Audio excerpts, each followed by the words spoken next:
वो prime minister बना है पाकिस्तान का। डूबते जहाज का कप्तान बना रहे हो। तो क्या करोगे? जल्दी डुबाएंगे।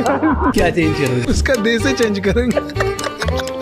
जिन्होंने स्टूडेंट को सिर्फ पढ़ाया नहीं बल्कि लाइफ में एक डायरेक्शन दिए, हमारे आज के गेस्ट हैं खान सर। आज के एपिसोड में हम जानेंगे चाइना हमसे इतना आगे क्यों है, पाकिस्तान आज तक इतना पीछे क्यों है, यूएस पाकिस्तान को सपोर्ट क्यों कर रहा है, इंडियन एजुकेशन में सुधार कैसे ला सकते हैं, हमारे देश के किसान आगे कैसे बढ़ सकते हैं, और क्या इंग्लिश लैंग्वेज ने हमें बैकवर्ड बना दिया है। इन सारे सवालों के जवाब आज के पॉडकास्ट में मिलेंगे। So enjoy this episode and watch it till the and.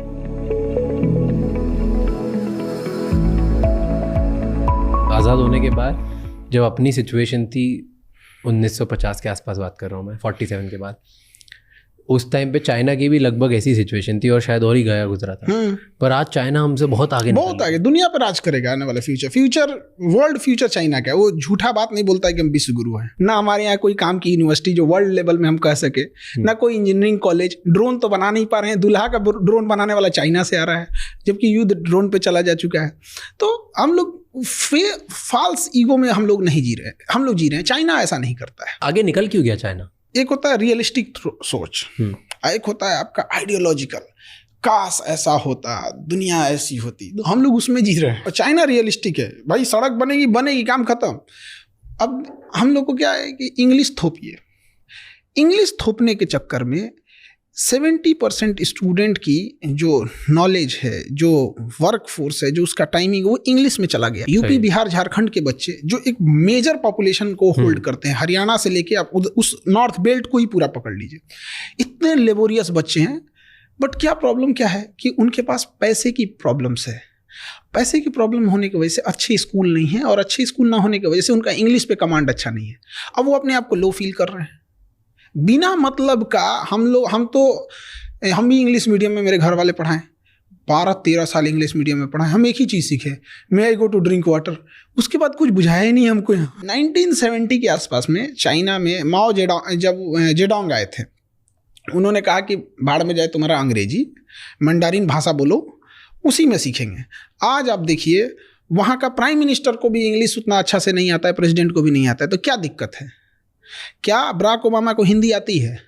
नहीं। तो मोदी को इंग्लिश नहीं आएगी तो क्या दिक्कत है? आप बोलिए तो एक ट्रांसलेटर रख लिया जाएगा आपको जहां जरूरत पड़ेगी उसकी।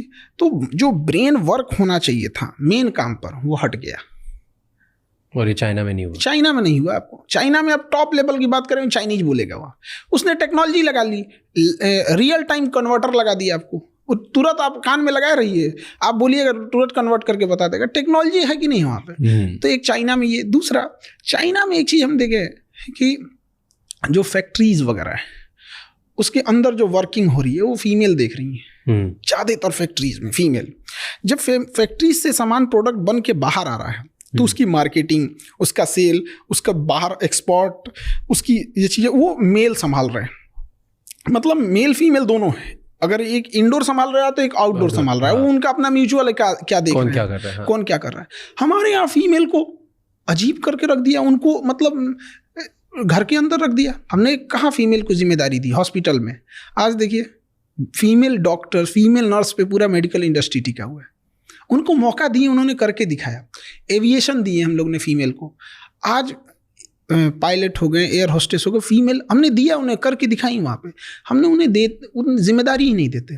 इंडिया में क्या है ना कि पैसे कमाने की जिम्मेदारी थोप दिया पुरुष के ऊपर।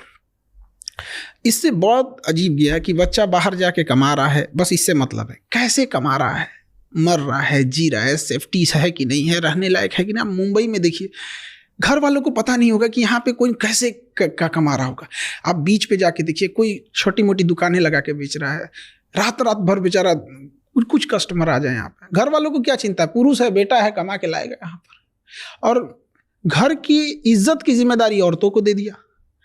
भाई इस दोनों की कॉमन जिम्मेदारी थी। यही वजह है कि इंडिया में आप देखिएगा कि अगर किसी को बद्दुआ देनी है, सरापनी है, तो वो घर की फाइनेंशियल स्थिति को संभालने वाले पुरुष को बद्दुआ देगा।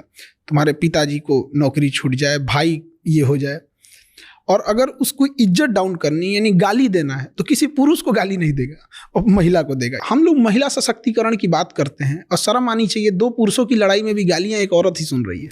वो कहाँ से सशक्तिकरण हो? जिस लड़ाई में वो है भी नहीं उसमें भी उसको गाली दे रहा है सब।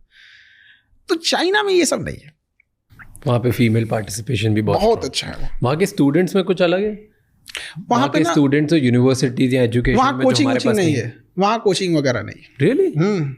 वहाँ गवर्नमेंट स्कूल, स्कूलिंग सिस्टम एक, वन नेशन वन एजुकेशन। हमारे यहाँ वन नेशन वन इलेक्शन बोला जा रहा है। कभी एजुकेशन पे भी बात कर लो यार। अच्छा, हम लोग की क्या जरूरत है? हम लोग खुद अपने आप से पूछते हैं कभी कभी कि हम लोग की जरूरत क्या है कोचिंग वालों की? क्योंकि स्कूल ने अच्छा नहीं पढ़ाया है। अदरवाइज में तभी तो आया है मेरे पास। ऐसा भी तो हो सकता है जैसे स्कूल में उसने पढ़ाई कंप्लीट कर दी, कॉलेज कंप्लीट कर दिया, तब हमारे पास आया। ऐसा भी तो हो सकता था कि हमने पढ़ा दिया फिर वो स्कूल में जाए। हम लोग पढ़ा देंगे ना तो स्कूल के वालों को कहेगा निकलिए, अब आप लोग निकलिए, बहुत पीछे हैं लोग।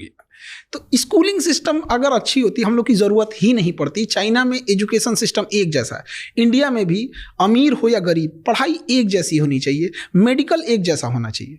बट यही दुर्भाग्य है, इंडिया में अमीर की पढ़ाई अलग है, गरीब की पढ़ाई अलग है। और उसके बाद दोनों पढ़ के समाज में आएंगे तो अमीर लोग कहेंगे कि ये ऐसे किया वैसे किया। क्या बात की है? एक का पैर तोड़ दिए और एक को खिला पिला के अच्छा किए, उसके बाद दोनों को सेम रेस में दौड़ा रहे हैं। अमीर का हॉस्पिटल अलग है, गरीब का हॉस्पिटल अलग है। अमीर अभी आएगा, उसको MRI जांच ये सब हो जाएगी। गरीब के लिए 2 महीना का लाइन लगाना पड़ेगा। अगर पहुंच है, पैसा है, लिंक है, सुबह चाहिएगा शाम में एम्स में नंबर आ जाएगा। कुछ पैरवी नहीं है तो अगर आपको किसी पेशेंट को फर्स्ट स्टेज में कैंसर पकड़ा गया, अगर कोई पहुंच पैरवी नहीं है ना तो उसका नंबर आते आते वो 4th स्टेज में चला जाएगा। तो डॉक्टर कहेगा आप सेवा कीजिए। तो हमने कहाँ भारत को कितने पार्टीशन में बांट रखा है, गरीबी के आधार पर, जातियों के आधार पर, स्टेट के आधार पर। समझ में नहीं आता इसको, मतलब कहाँ से इसको सुधारा जाए।